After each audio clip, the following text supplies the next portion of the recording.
Welcome back to another episode of the filMNetwork podcast. I'm very excited to have the next guest with me because it's going to be a really fun, hopefully fun conversation. And the guest today is Allie Daniels. I'll let her say a little bit about herself and her background and what she does, and take it away. I am Allie Daniels. I am an actor in the film and theater community here in Minneapolis. I graduated from the University of Wisconsin, Stevens Point, with a BFA in musical theater. But I don't do a lot of musical theater because I find it very difficult to pick up choreography really quickly. And I consider myself more of a mover than a dancer.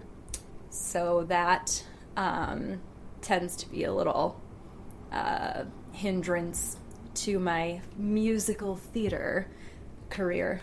I've worked with a lot of smaller theaters in Minneapolis, and I have done like commercial work and also short films and some indie like feature length films.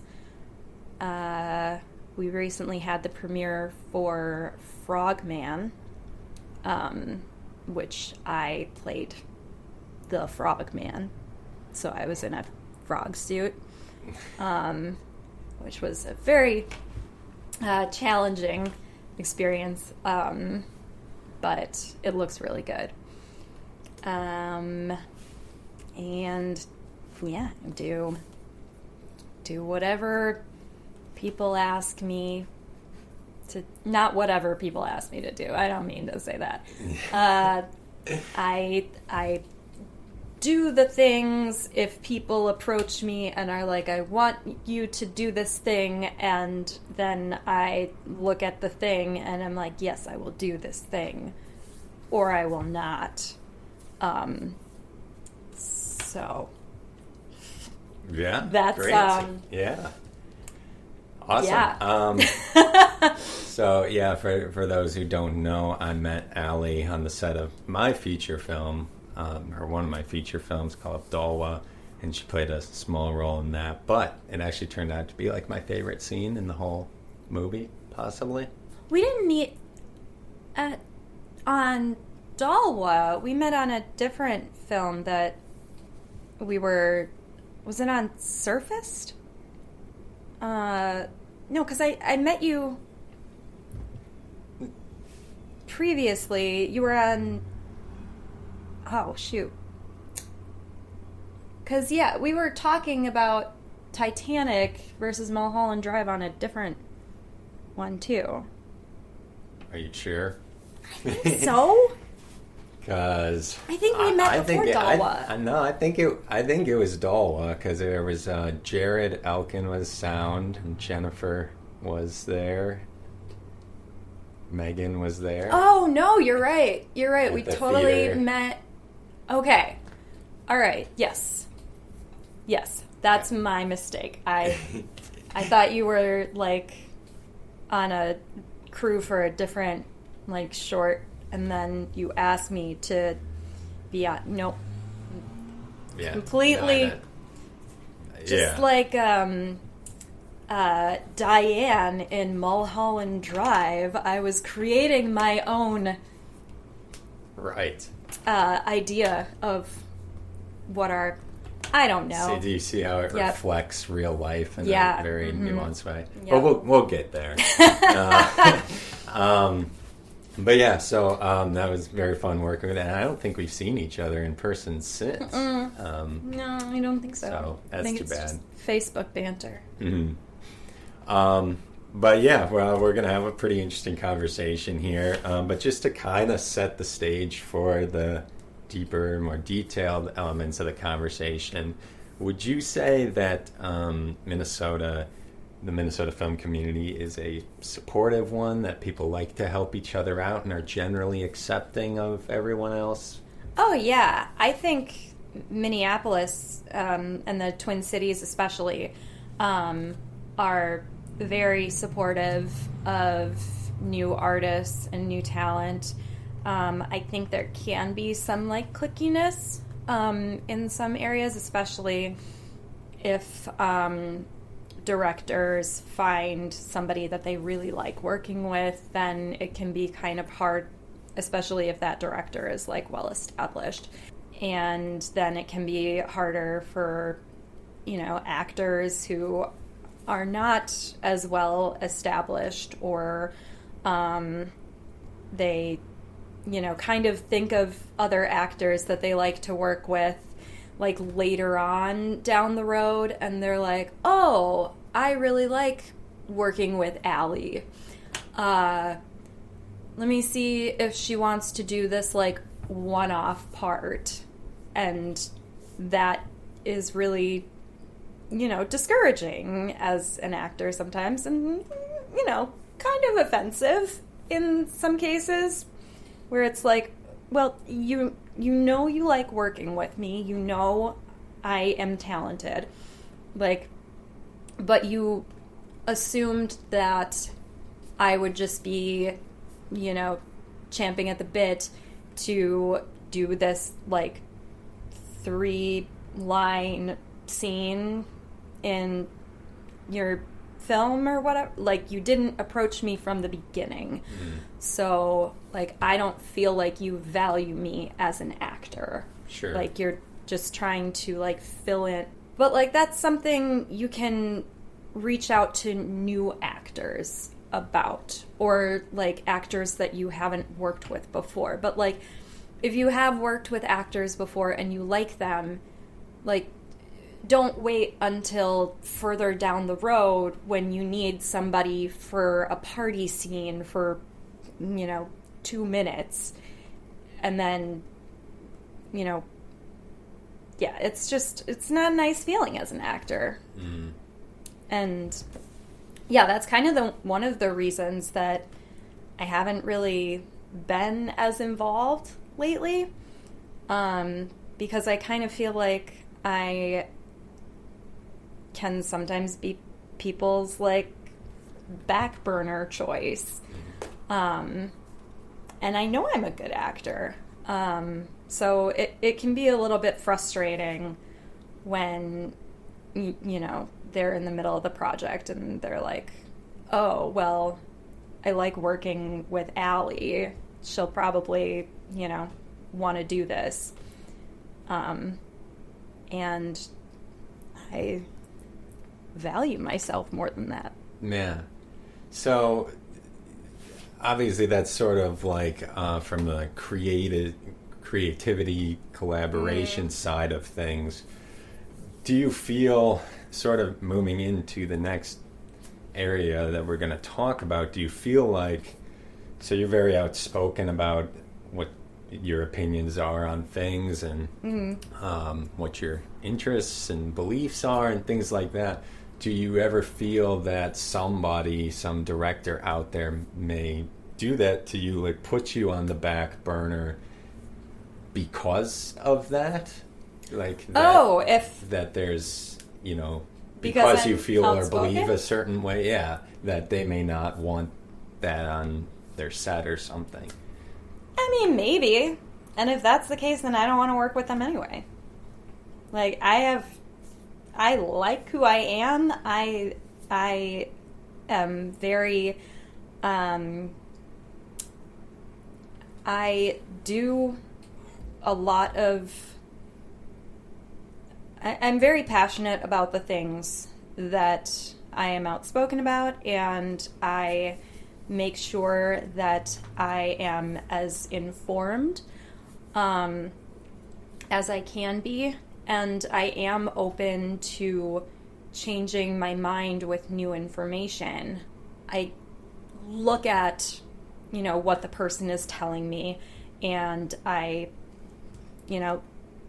vet my sources and everything. and I make that decision like, okay, yes, I should have said it this way, or like, okay, I was completely, I didn't know about, this part at all.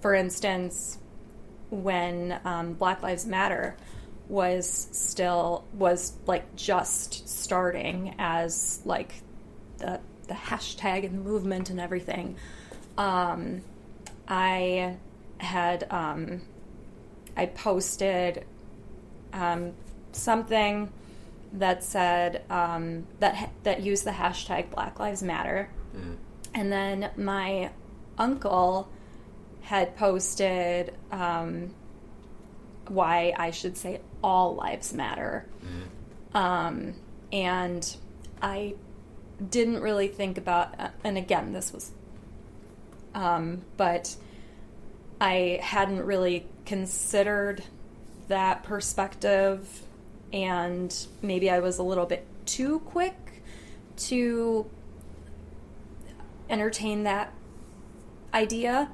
but then I changed my post to say hashtag Black Lives Matter, hashtag all lives matter, and then one of my friends in the film community was like, you shouldn't be using all lives matter because like that's like,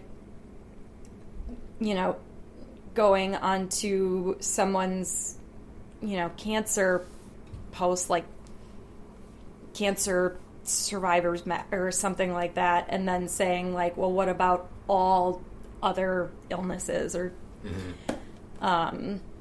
so yeah, or like going into someone's funeral and being like, well, what about all these other people? So yeah, that changed my mind very quickly. And I was like, oh my God, yes, that is a very good point. I don't want to be inconsiderate or ignorant. And so, yeah, I mean, but if a director doesn't like that about me, if they don't like who I am as a person, and like how outspoken I am, then I don't want to work with them anyway. And because, I mean, we probably wouldn't really get along. Not that I can't get along with people who, have other views than me, but like, I don't know, I just feel like there might be some kind of like tension or something. Like I want people to be excited to work with me. And I don't think that that's a reason that I'm being asked like later on in the project, because like I don't know any filmmakers who like do have a problem with me. So yeah, I mean, maybe they do, but right. So it's probably because you're very passionate about things. There are some things, presumably, that a person could say that would cause you to be like, I don't want to work with this person. Oh yeah. So what? I don't know what the best term to use for that is. Canceling or blacklisting or whatever you want to say. What would warrant that in terms of behavior or speech? Like, what would somebody have to say or do for you to be like, okay, I'm not going to work with this person? Well, so people are allowed to say their piece, and everybody is entitled to their own opinion. But nobody is entitled to have people want to work with them or support them. And so I don't really believe cancel culture is like actually a thing. And I would say that if what this person says or does hurts a community or a person.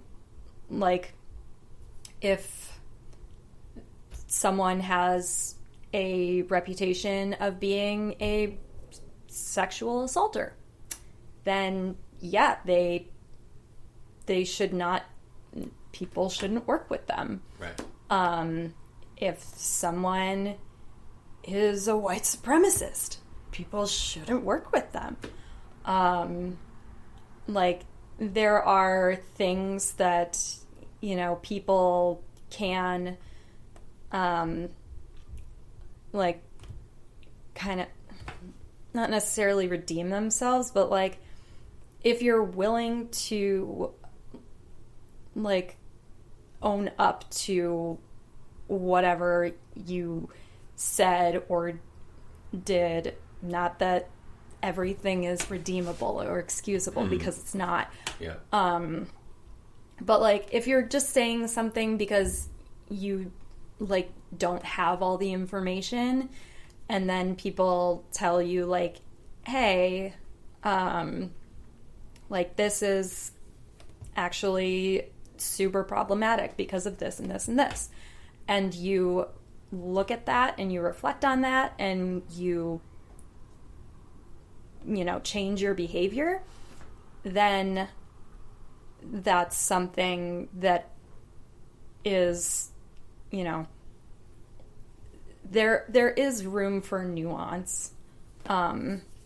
It's not just like, oh, you said something, that was completely ignorant.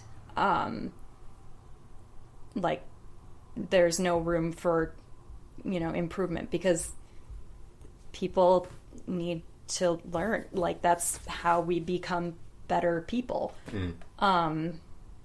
But if you get that feedback and you push back against that and you refuse to entertain, like, the fact that you might be ill-informed, or you might actually be hurting someone with the things that you're saying or doing, and you don't take the steps to remedy that, then people will rightfully, at least people like me, I guess, will rightfully, like, decide not to work with you. Mm-hmm. So, yeah, I liked that you said there is some room for nuance, because the way I sort of think about it is there's 3 tiers to reactions you can have against something somebody did. And the first tier is you just decide you're not going to work with them, right? Like, you're not going to go out and tell other people not to work with them or publicly malign their character or something. You just didn't enjoy working with them, and so you're going to choose not to. And that's like the first tier of offense to you. But then the second tier is you're going to privately tell people, don't work with this person. You're going to tell your friends or whoever not to work with this person, and that's a little more damaging than to that person, because now you're telling more people not to work with them. And then there's that third tier of severity, which is like, okay, I'm going to go out and I'm going to post on Facebook, don't work with this person, or I'm going to go out and I'm going to tell everybody publicly that this person is a bad person and not to work with them. So you brought up, like, sexual assault, of course, that's the tier 3, right? Mm-hmm. But could there be, like, I guess something to you might not reach tier 3 that does reach tier 3 for someone else. So how do you reconcile that, or how is somebody supposed to know if there's not a clear line set for these things? How are they supposed to know when they're crossing it or not? I guess I would say, is this person dangerous? Like, if this person is like doing something to harm somebody and could potentially harm others, then I would say you have almost the responsibility to make sure that, you know, people know so that they are not harmed in the process. Yeah, I mean, it depends on the situation. Mm-hmm. It really does.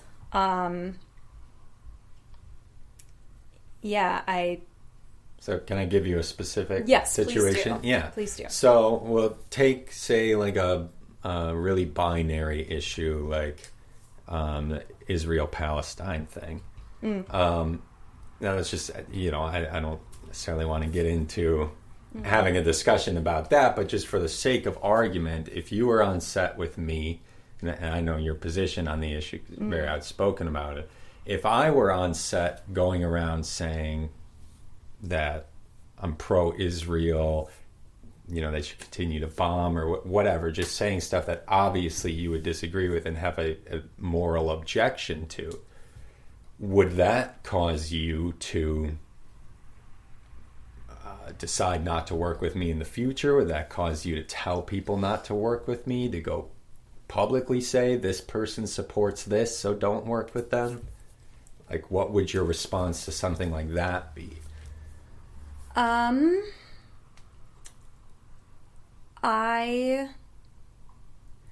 mean, if you said that they should continue to bomb Palestine, then I would tell people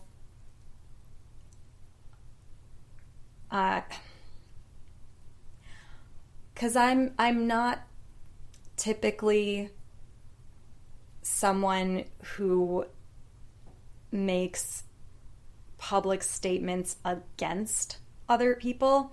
I would definitely tell people that I had that experience, and I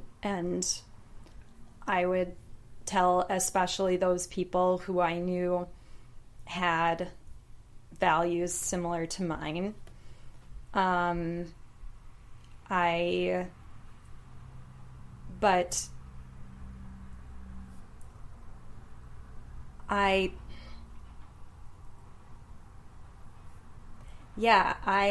just personally not one to put others on blast publicly. And I have been, like, I used to have my personal Facebook page completely public.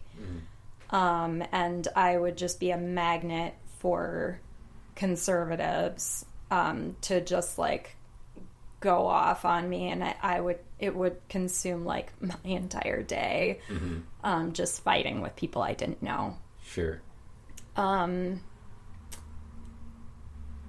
Yeah, I'm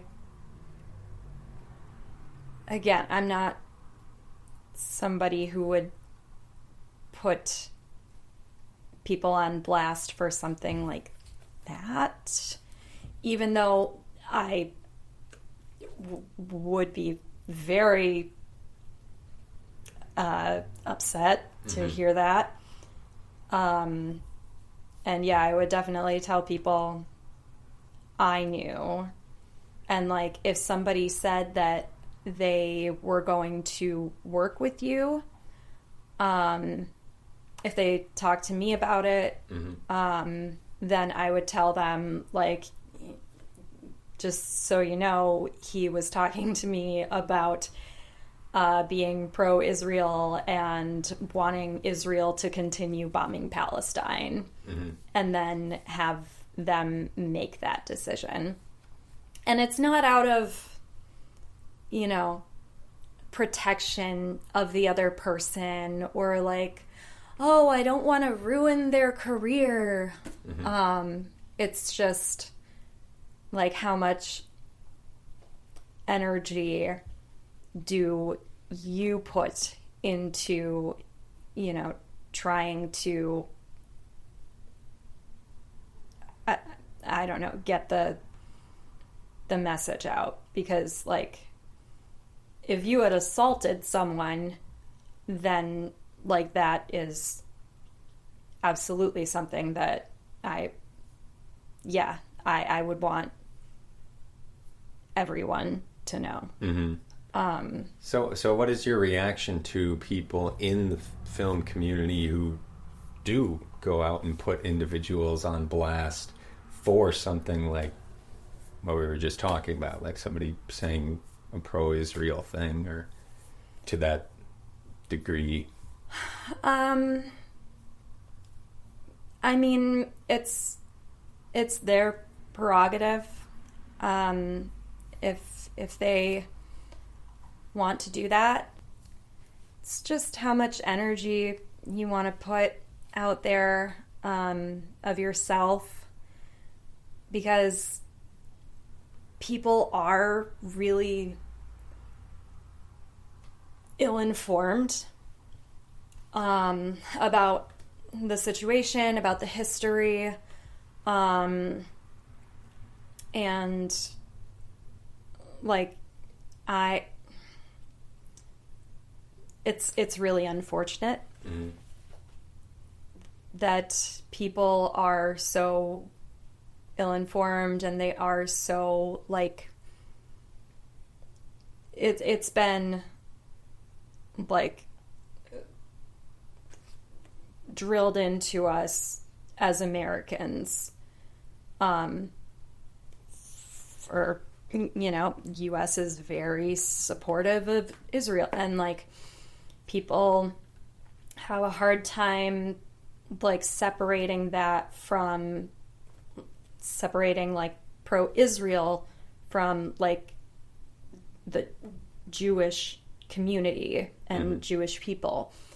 And they tend to think that supporting Israel is the same as, like, showing their, Jewish friends and family and loved ones that they are supportive of the Jewish community and Jewish people. I mean, in my mind, it's not complicated, but I can understand why people do say that it's complicated or think that it's complicated, and why they're hesitant to speak out against Israel. So would you support somebody calling out another individual in the film community for their beliefs on this, or any binary issue, abortion, whatever the case may be? Would you support somebody doing that, even if you wouldn't necessarily do it yourself? I mean, I can have my judgments or whatever. I can be like, oh, I definitely wouldn't do that, or I wouldn't have said it like that. But I am not going to, think less of that person. Like, it's just, like, I mean, if you dox someone, that is a huge issue. But, like, just saying, like, oh, this person, it supports Zionism, like, and I just think that it's not a good use of energy. And I wouldn't do it, but I'm not going to not get involved. That's their another thing. Yeah, which I don't really love that response now that I think about it. Like, because it feels very like apathetic, and I would never call myself apathetic.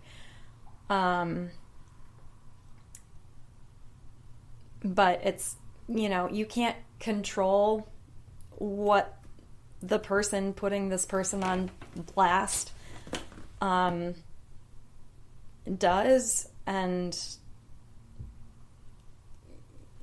I mean, don't understand it, because I don't think that it would affect anyone's career anyway. I don't think people really... I think it's rare for someone to see something like that and care that much and then not work with them over something like, not understanding Israel and Zionism. Like I think I might know the instance that you're talking about. I'm not. I'm just talking generally about it. I mean, it could be any political issue. It doesn't have to be specific. Because something like that did happen. Or I mean, any binary issue. Yeah, immigration, abortion, whatever the case may be. Yeah, I don't know. I mean, I don't think it really does much to say, like, this person feels this way. It would be different if it were, like, harming the community or people in the community. If we had, a lot of Palestinian actors in Minneapolis, I think that would be something that they would want to know about. Sort of to add one more layer to this, as if it needed more layers. Like, there's a credibility side of things, right? Where, unfortunately, we hope that they don't lie about others or mischaracterize things they've said, but people do. So if someone were to come up to you, like, not necessarily like your closest friend, but like somebody like me, if I were to come up to you and I say, hey, I saw you were working with this person and they did this, or they did that, and I wouldn't recommend working with them. Would you take what I'm saying as truthful and decide, hey, maybe I won't work with this person? Or would you, because you have no idea what I'm talking about, you weren't there, you weren't observing the issue, would you say, well, I'll judge for myself? I think it depends, again. I think in every situation it totally depends. And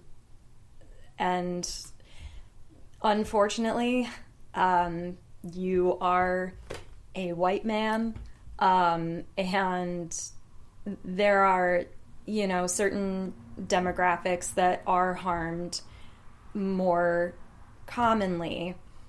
And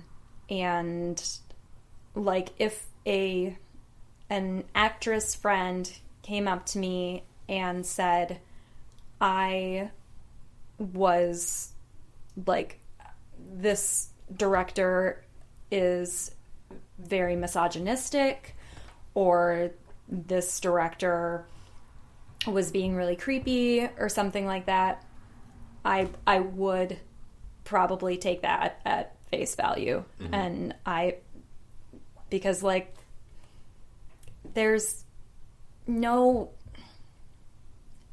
reason, like, the whole, like, false allegation kind of thing, it's just not that common. It's really not. And like,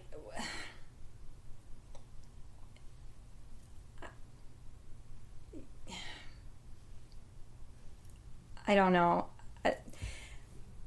I mean, it's hard to talk about hypothetical situations. Yeah, I mean, it does come down to the exact details. Yeah, exactly. And like, if I trusted this person, if I knew this person well, that, would factor into it. And like,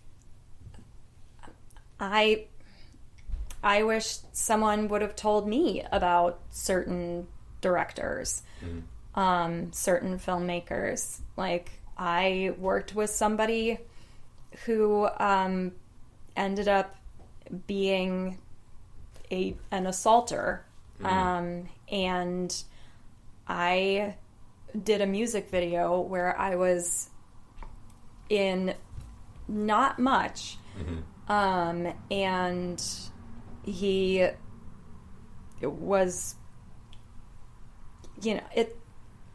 it's just not a great feeling to have worked with somebody knowing that they saw you like in barely anything, and then like knowing that they have assaulted people. Like, it doesn't, I mean, I know nothing happened to me, but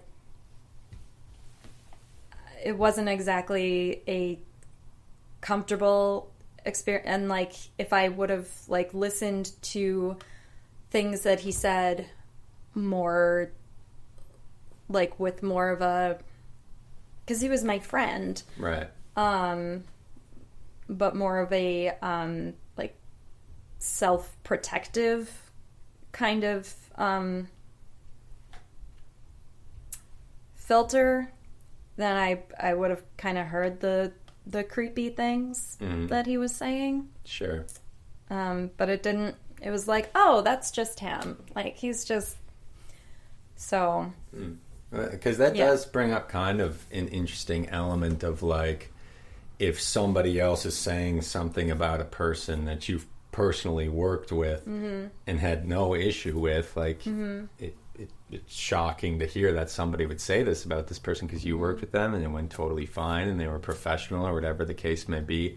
Like, what would your response to that be? Would you immediately defend the person's character and be like, well, I didn't have this issue and I'm surprised to hear that? Or would you take their word that something happened? I would not. I would first tell them I'm sorry that they went through that. And again, it depends. It depends on the situation. If it was like the situation with the director who I was friends with, who did the music video, like I was appalled to hear that he had assaulted someone. And I no longer talk to him. And I'm pretty sure he doesn't work in the film community anymore. I hope he doesn't. I haven't heard his name very much. But yeah, I had heard that, and it made me think back on like my previous interactions with him. And it just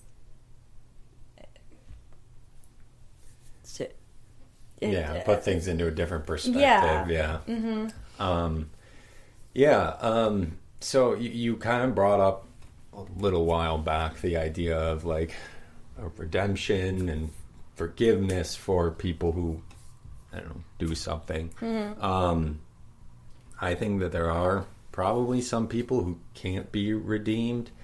Like, like I know, I don't even remember the guy's name, but he was like a photographer here, and something came out of a bunch of text messages he had sent where he was saying like, I'll do pictures for you for a discounted rate if you have sex with me or something like that. I don't remember the exact situation, but it was something along those lines. Like, he was a renowned photographer and he was basically asking for some sort of sexual favors in order and he'd do the pictures for free or something like that. Mm-hmm. Now, to me, it's going to be difficult, if not impossible, to redeem that kind of behavior. You don't come back from that. So, obviously, there's a line for you, there's a line for me. So where do you think that line exists between where somebody could be redeemed versus where, no, it's just too far gone, they're done with this community, nobody should give them the time of day? I think it matters if it's just an opinion this person holds. And they could be potentially, they would be willing to entertain that they have done wrong.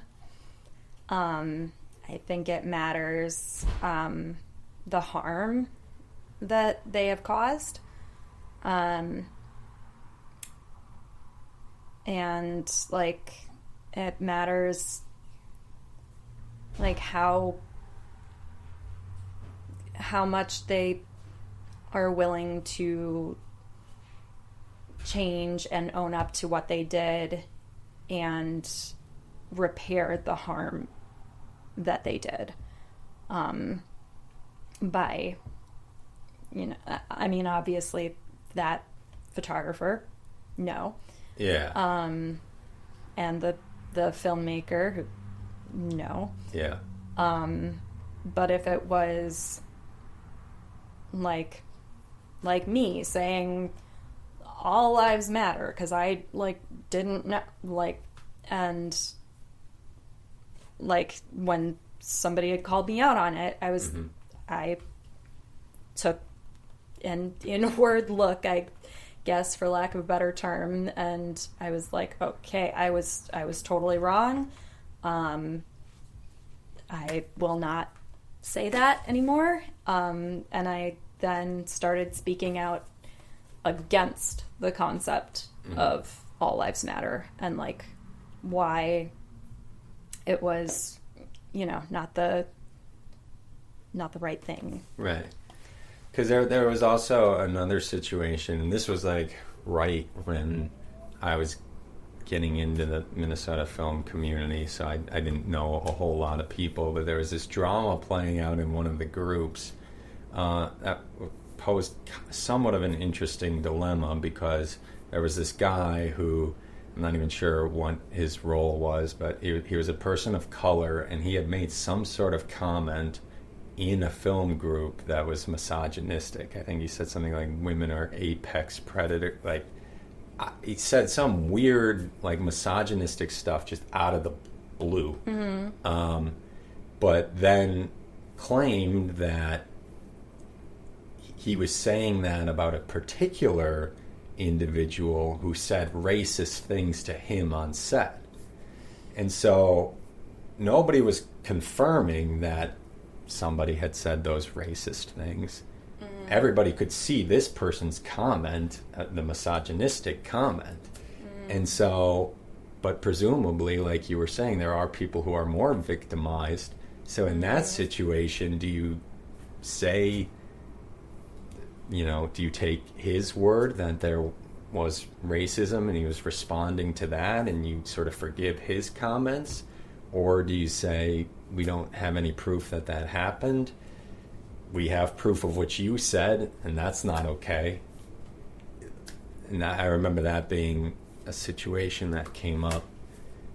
Yeah, I mean, intersectionality is tricky. Yeah. Yeah, I guess I don't really know. If I didn't know these two people, then I kind of just stay. I don't think this affects people as much as they say that it does. I really don't think people are effectively blacklisted or canceled the way that people say that, cancel culture is such a big problem. Sure. I mean, like, people said that Kevin Hart was canceled because he wasn't able to host the Oscars. That is not something that he was entitled to. And now he's, like, hosting the roast of Tom Brady. Like, he's still a big star. And, like, people still, support Louis C.K. And, like, these are people whose, it's not like their lives have been ruined. Like, it's just, people aren't blacklisted. People who are effectively blacklisted probably deserve it, because it's kind of like how millennials killed certain industries. That is the collective deciding that they do not need this industry anymore, or there are better alternatives. And so, like, I don't think anyone has been blacklisted for, like, reasons like the ones that we're talking about. Like, and if they have been, then there's probably truth to what they did, and there's probably a good reason for that. Yeah, because I think there's the macro level that you're talking about, which is like the industry as a whole, Louis C.K., these bigger people, and Dave Chappelle, Shane Gillis, people who actually became more popular in some regards. Exactly. Dave Chappelle should not be, like, able to do... He should not be so popular still. J.K. Rowling should not be so popular still. But they are. Like, it's just so... There's so many Netflix specials being like... like Cat Williams is coming out with one that says woke folk, and he's like, I'm gonna say the things that you can't say, but I'm gonna say them, but you can't say them, but I'm doing it on my Netflix special. Right. Like, yeah, it's just, the whole concept of cancel culture is ridiculous to me. Yeah, but then there's the element of the micro level. So, like, these people who have already made it, complaining about being canceled, they're always going to have a following and a base. And, like you said, maybe even get more popular from triggering people or whatever. But on a micro level, for, like, a community that's relatively small, like the Minnesota film community, presumably there could be significant damage done to a person's ability to work with other people because it's so contained and people talk. So do you think there is a difference there, or do you still feel the same way that even in a small community people aren't really getting blacklisted in the full sense? I just don't think that people are getting blacklisted. I mean, do you know of anyone who's been blacklisted? No, but I probably wouldn't have heard of them if they were. But nobody I know has gotten blacklisted. No. Yeah, and I don't know anyone who's been blacklisted. I mean, people have tried to come after people that I love because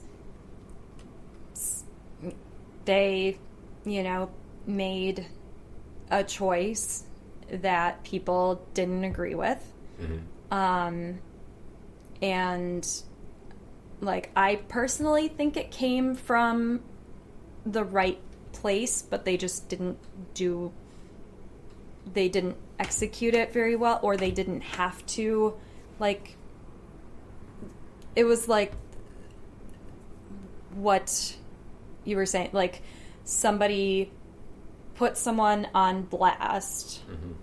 They put someone on blast because they were ill-informed on a topic. Mm-hmm. And that person, like, who had a lot of, like, friends and put my friend Mm-hmm. on blast, and, like, then all of their friends also, like, went after them. And it was also posted on Twitter as well.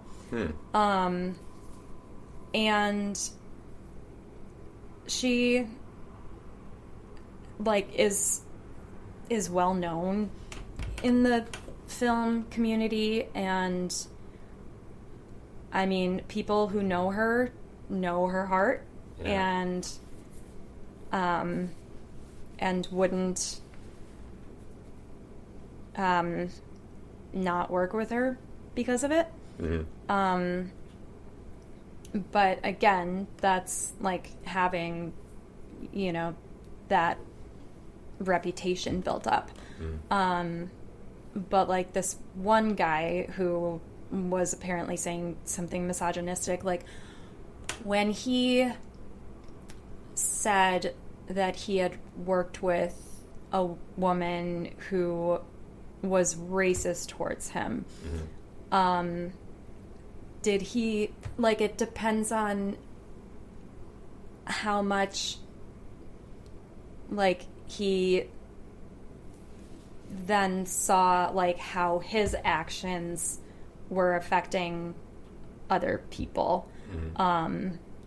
And, like, yes, you were harmed by this, you know, other situation, and, you know, that's absolutely not okay.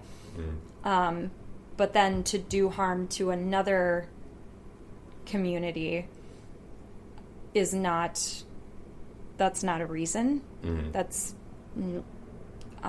so, I mean, if he took a step back and he was like, I'm sorry that I said that. I should not have said that. I realize that I was speaking from one experience with this woman.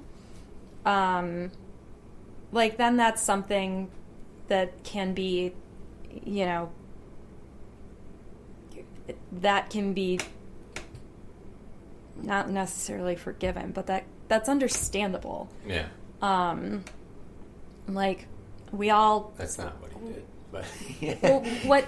Well, what did he do? He doubled down on everything that he said. Okay, so if you double down, then that's what I'm talking about. Yeah. Like, if you double down and you don't atone for harming other other people or other communities, or, you know, or you continue to make these disparaging remarks, then no, people aren't going to work with you, and rightfully so. Like, why would they want to? Why would I want to work with a misogynist who continues to spout misogyny, like,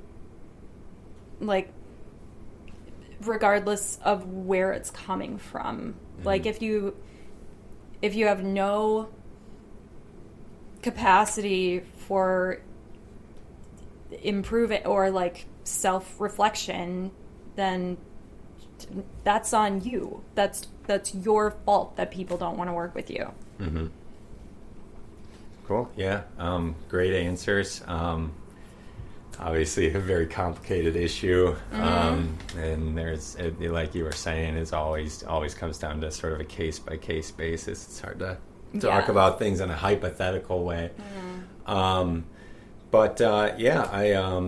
I wanted to ask you if you have any upcoming projects that you want to plug, or if you're working on anything now that you want people to attend or come see, or if not, yeah. I am not working on anything right now. I don't know if you can tell, but I have pink hair now, which is not exactly a clean slate or a blank slate. So I haven't been really concerned. I like the pink hair. I Thank think it looks you. good on you. I like it too. So yeah, I've kind of not been as concerned with auditioning for theater or film because I figured it would be kind of difficult for people to see past the pink hair if they did not need someone with pink hair. Mm-hmm. And like when COVID hit, a lot of things went to self-tape auditions, and those were like really exhausting sometimes. And it just made me have a different opinion of what I want to do as an artist or as an actor. So I'm free. So if you want someone with pink hair and you want an actor, just make sure that you don't ask them way far into your project. But yeah. Yeah. Well, everybody should work with Allie because she's fantastic. Thank you. I think I actually did reach out to you about a project, but I don't know, scheduling didn't work out quite right. I do work 8 to 5 Monday through Friday. I do have an office job. Yeah. I have a day job, so there's that. But yeah, and being a full-time actor, like there's insurance stuff and tax stuff. It's nice just having a regular job that I don't have to like cobble together all of my income. Plus like the PTO that you would have to use to take on other projects and stuff like that. Which I can do. I do have like PTO that I can use, but it depends on the project. For sure. Mm-hmm. So Allie and I, when we worked on my film, got into a discussion about some of the movies that we liked or didn't like. I feel like you came out of like left field just swinging at Titanic. Oh, well, that's because I was under the impression that everybody had accepted at this point that it's not a good movie. I mean, you're saying that objectively, and that is already like very... Because I like it's super melodramatic. It's long and kind of cliche story wise. I was hoping both of them would die, to be honest. Like it. But then we wouldn't have the movie because then Rose wouldn't be telling her story. Yeah, but that was like an unnecessary element to begin with. That just padded the runtime. Like, why do I need to see an old Rose? Why couldn't it just have been the story? And it would have been, you know what? The point is that she got to live her life.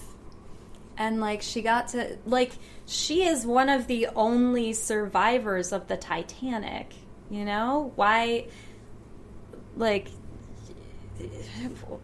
then we wouldn't have, like, the story. And, like, if somebody survived the Titanic, you would want to talk to them and know their story, because like that was a big thing that happened. But put yourself in the perspective of like a dude watching this film play out. So there's room on the board that you just take up. No, because he tried to get onto the board and it started sinking. There was not enough buoyancy. There may have been enough theoretical room, but there was not enough buoyancy that it would hold both their weight. Well, I don't know about that. He tries to get on it, and it flips, and it almost flips.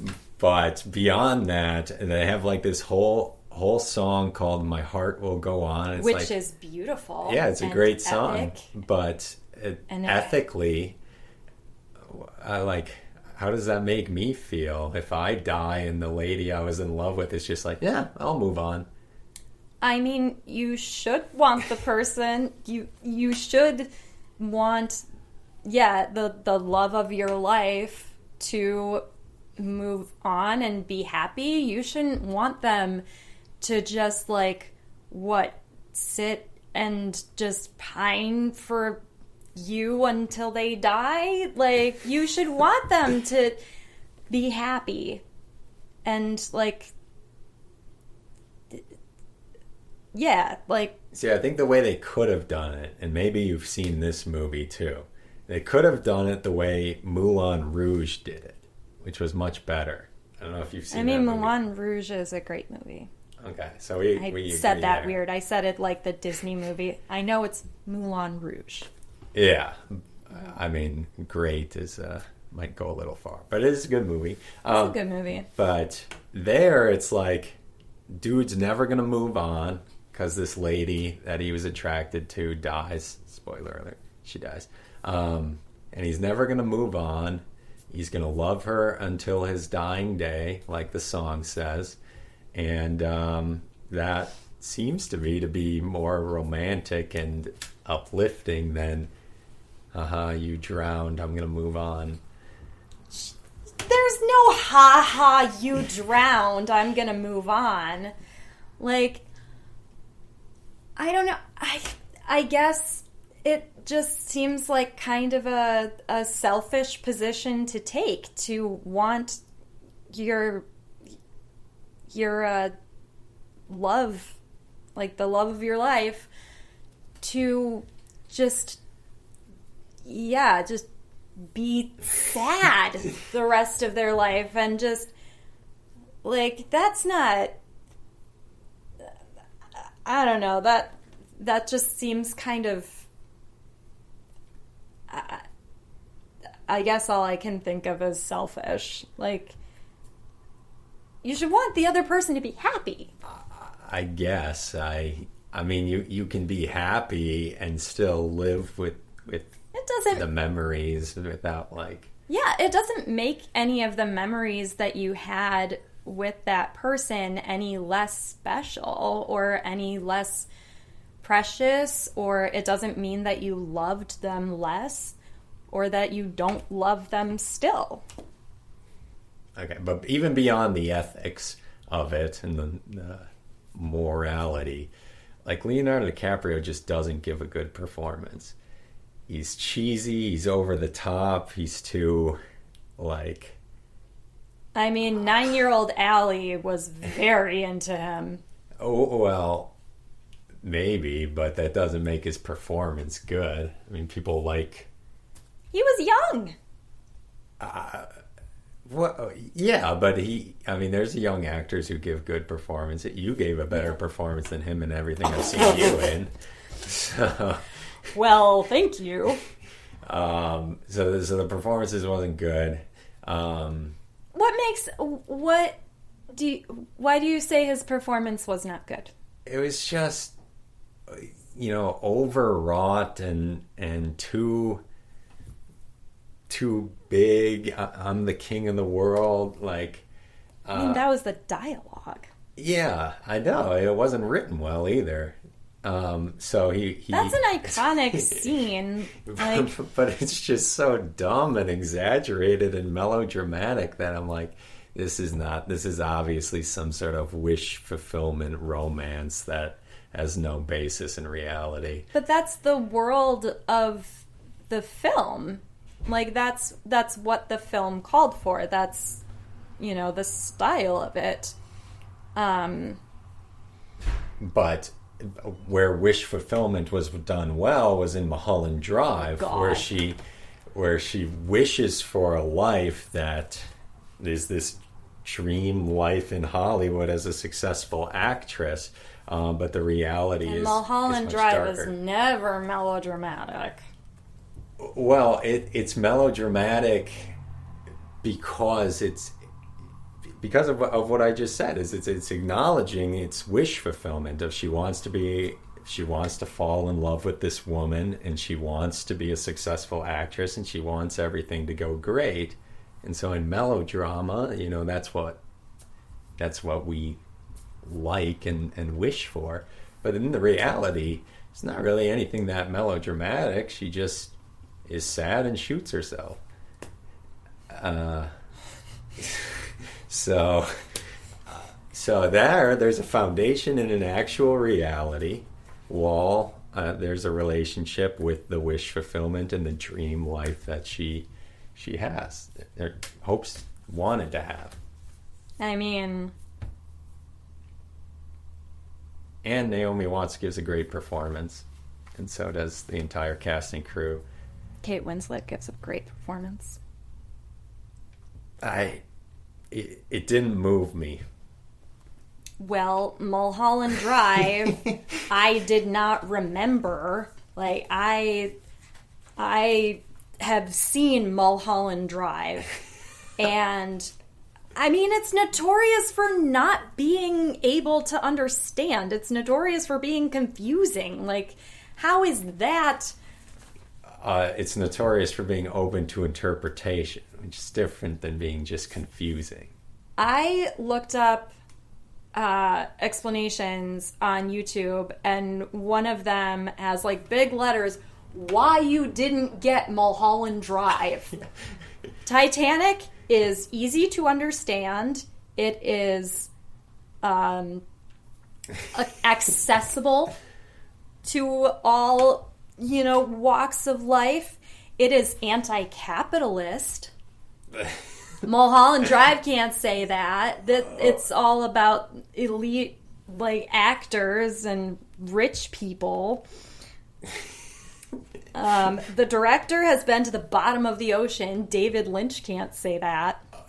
Okay.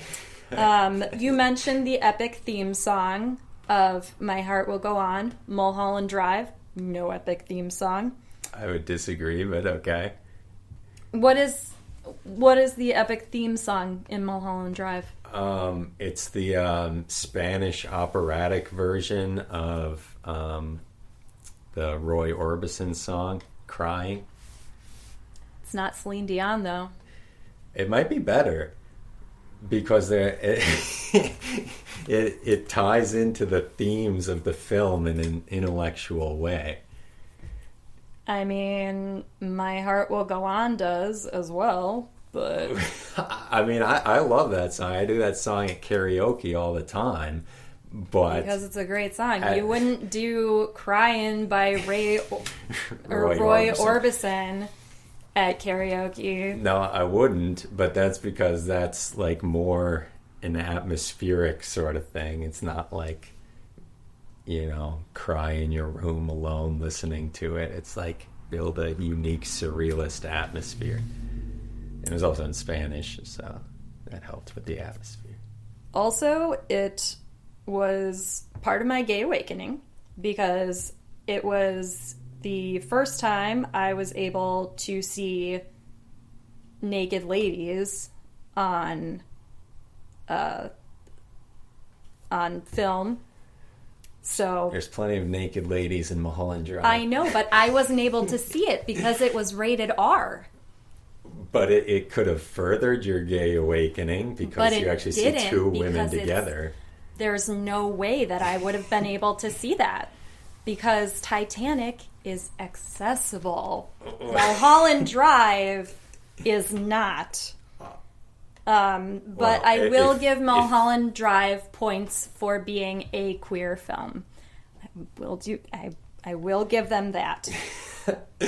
I mean, if you had the time to stay for another hour, I'd mansplain the meaning to you. But see, that's another thing with Mulholland Drive. Like, it mostly appeals, I feel, to white men. I mean, but not for any identity reasons for the mansplaining white men. I feel like, because they want to be like, oh, I understood this very confusing movie, and you just don't understand it because you're a woman who likes Titanic. I didn't say you didn't understand it because you were a woman. I just said that, I know, but that's just how I feel about lovers of Mulholland Drive. You have a list of notes for this conversation. Oh, yeah. I don't believe there are cats in either one of the films. So they are on even footing. There's a kangaroo that poops in the courtyard in Mulholland Drive. See, that just makes it less for me. What? It's animal? They're cute animals? I'm not into scatological. It just grosses me out. Well, Titanic doesn't even have an animal, so... it has dogs. All right. Well, I don't remember that. I don't recall that. I'm pretty sure there are dogs, and there is a goldfish. Or, I don't know if it's a goldfish, but it is a fish. Okay. Well, actually... No, you're right. There's not a cat in Mulholland Drive. Yeah, I looked it up. I was like, okay, well, one of them can have points for cats, but no. But artistically, you can't deny, artistically and stylistically, Mulholland Drive is forgettable. Objectively superior. It is forgettable. It's not. Like I said, I watched it. I don't remember, hardly anything from it. I was going to watch it today before I came over, but there wasn't enough time, so I had to watch. I would have pushed it back, the time back, if I knew you were going to watch it before you came here. It's fine. But I remember most things from Titanic. I don't. What happens in the middle 2.5 hour section? Rose and Jack have their epic love story. I remember him drawing her naked, the king of the world, him running around because he's a pauper or something at the beginning. Dancing. And then him drowning. He saves her from committing suicide. He does? Yeah, she's gonna jump off the side of the boat, and he saves her. Huh. And then they go dancing. It's beautiful. I remember it being long, and it is long. I think if you slept through the midsection and woke up, you'd still have the exact same idea of what was you wouldn't have missed a beat in the story, because it's just long for no reason. How many scenes do I need to see of them, enjoying time together? Give me something depressing. See, that's... I mean, they don't end up together. Well, yeah, I mean, we can relitigate there was room or buoyancy or whatever, but... I mean, Mulholland Drive, she just dreams... and then shoots herself. So, there you go. Well, I mean, it's not quite that simple. There's a whole nother storyline with the director of the film. And there's the cowboy. And there's the... when they sing, I've Told Every Little Star. It's a great song. And... I don't remember that. I mean... And then, just, don't you like thinking about, interpretations of things? There's nothing to think about with Titanic because it's so simplistic and just spoon-fed basic entertainment, whereas you get to think about things. Symbolism. I mean, I like to think about things, but I don't like things that, make me feel stupid. Or I missed something. I need to...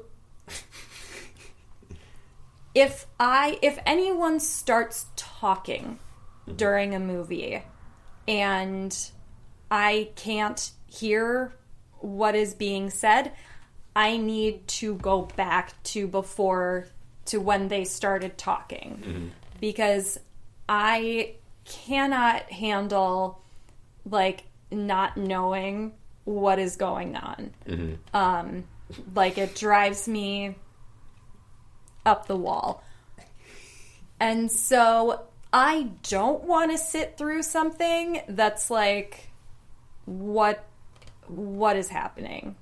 I mean, I like psychological, cerebral kind of stuff.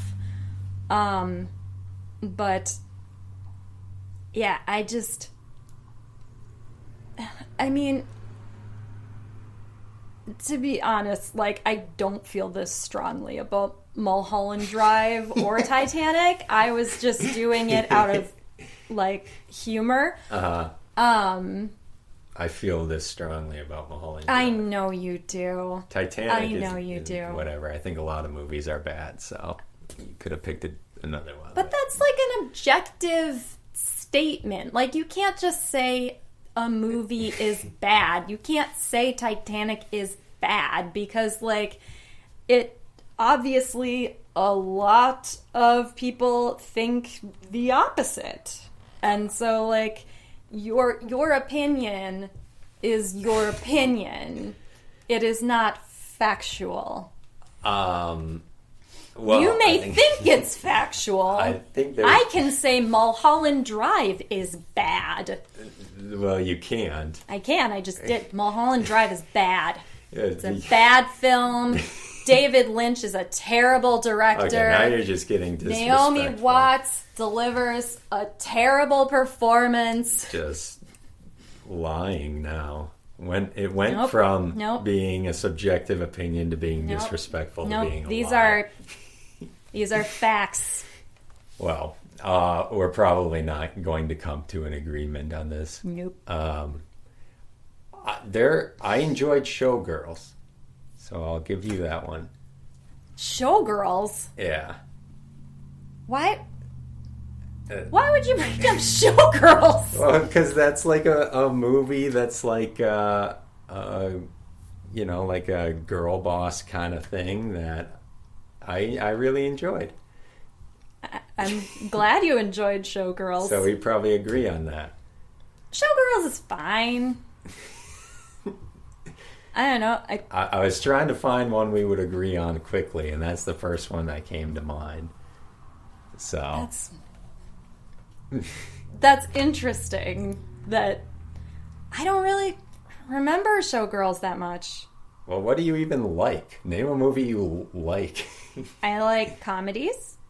I like psychological thrillers.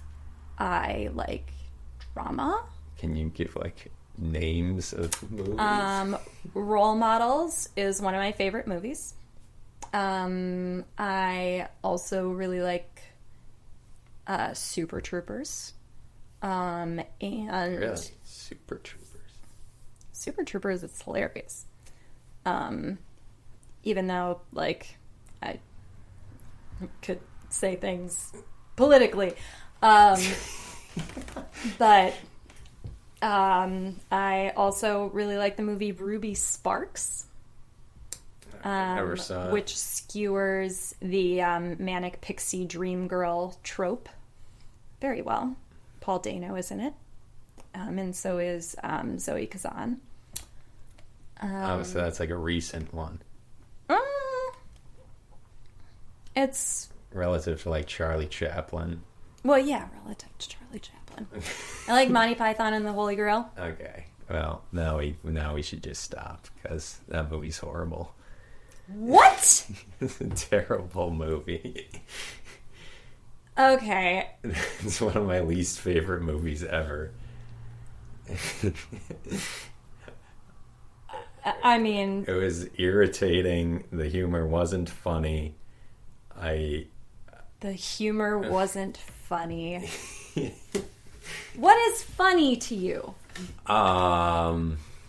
Like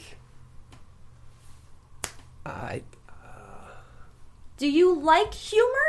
Do you I like do. funny things? Yeah. Duck Soup is a favorite of mine. The Great Dictator. Modern Times. Recently, I don't think a lot of movies have been very funny, but I did enjoy Ted. Oh, I haven't seen Ted. And South Park is funny. South Park was funny before they got into their whole, stunning and brave kind of thing, with PC Principal. They were funny. They are... I don't like them now.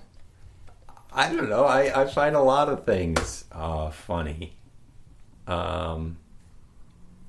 You should watch some mumblecore movies. Mumblecore? Uh-huh. That sounds very frustrating. That sounds It's not. Intensely irritating. If you like role models, you'd like mumblecore movies. Like what? The best one is The Color Wheel, but there's also The Puffy Chair, Funny Haha.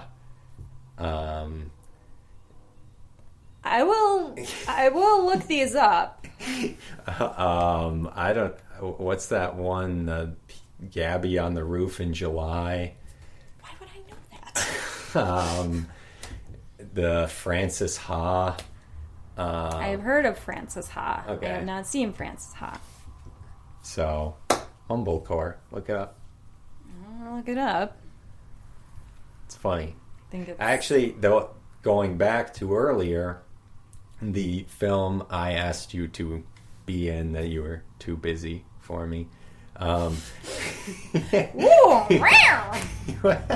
was a mumblecore movie. So. Oh, gotcha. And I was basically paying for your vacation. It doesn't matter. But yeah, I'm kind of salty about it because I can tell. I would have liked you to be in it, but anyway. Well, Story for a different day. It was out of state, and it was a long commitment, and I couldn't take that much PTO. I understand. Valid reasons, all of them.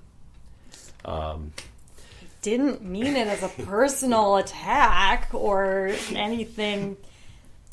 Was purely logistics. It's okay. I've gotten over it, clearly. You clearly have not.